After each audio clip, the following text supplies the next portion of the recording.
Donald Trump is polarizing, almost proudly so. You don't like it? You can shove it, right? Basically, is what he says. And among voters, that divide runs deep. Trump has consistently polled lower than Harris among women in this race, but higher among men. The election is a numbers game, and turnout between men and women is another big factor in who wins the White House. That includes early votes. Let's get down to it.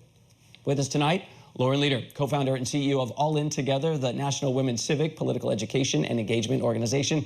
Lauren, good to see you again. So women are turning out to early vote in far greater numbers than men, 10 points higher in some battlegrounds. Why?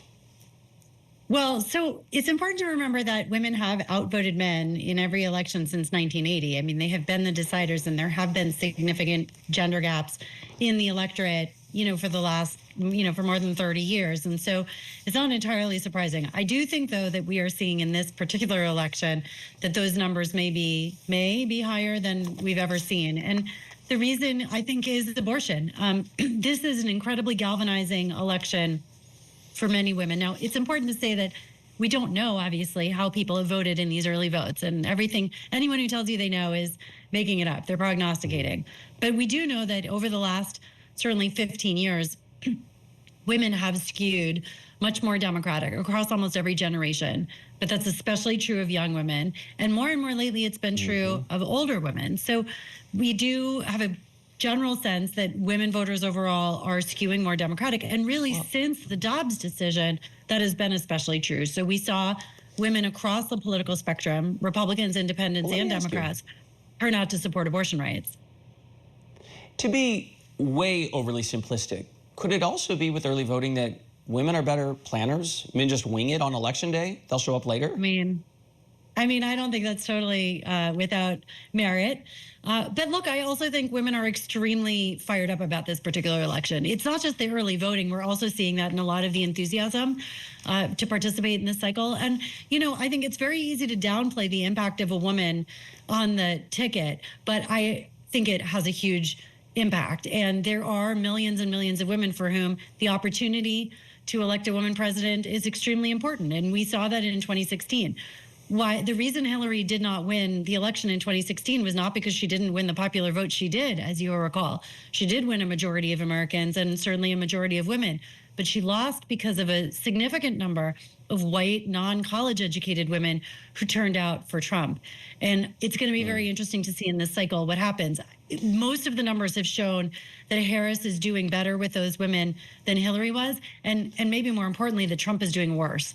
And I think he has so totally doubled down on a lot of his misogyny and on the sort of bro culture. He's certainly not done much to try to attract a bigger tent of women voters.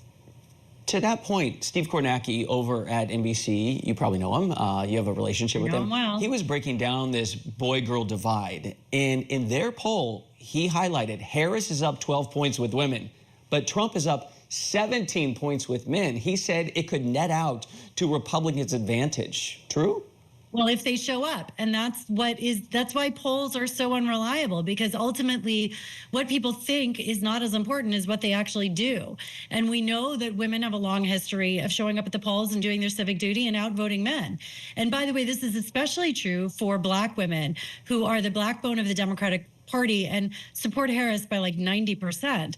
So yes, he's completely right. Absolutely. Trump is doing better with men, and the gender divide in the political parties and certainly between these two candidates has been growing for years. The question is, who's going to show up to vote? And historically, it has been a big gap there too.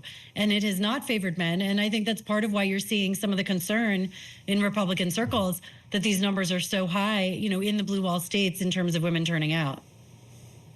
Well, Lauren, you're an expert on young female voters in America, and they are moving leftward fast. Young men, they're moving a little to the right, but they're a little more center-right. They're not moving as fast.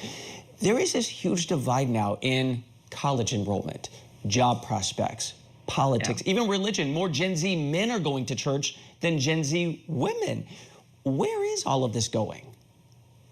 Yeah, I don't know, and I'm worried about it. And I think we've been seeing this drift for a while. I mean, you really started to see it in the 2016 election.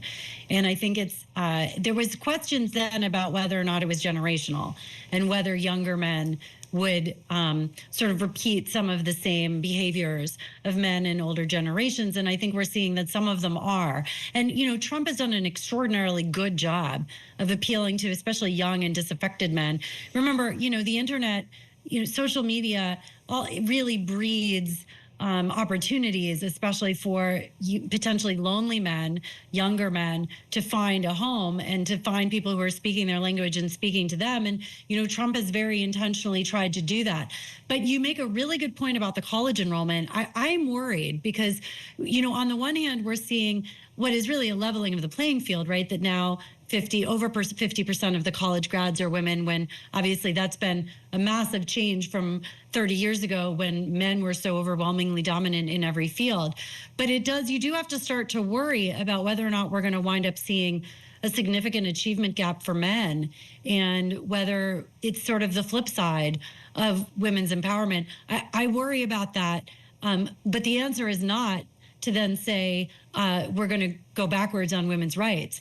The answer is to say, how do we make sure that men are also getting the support they need to succeed, and that our country is investing in their futures and, you know, leveling the playing field for everyone.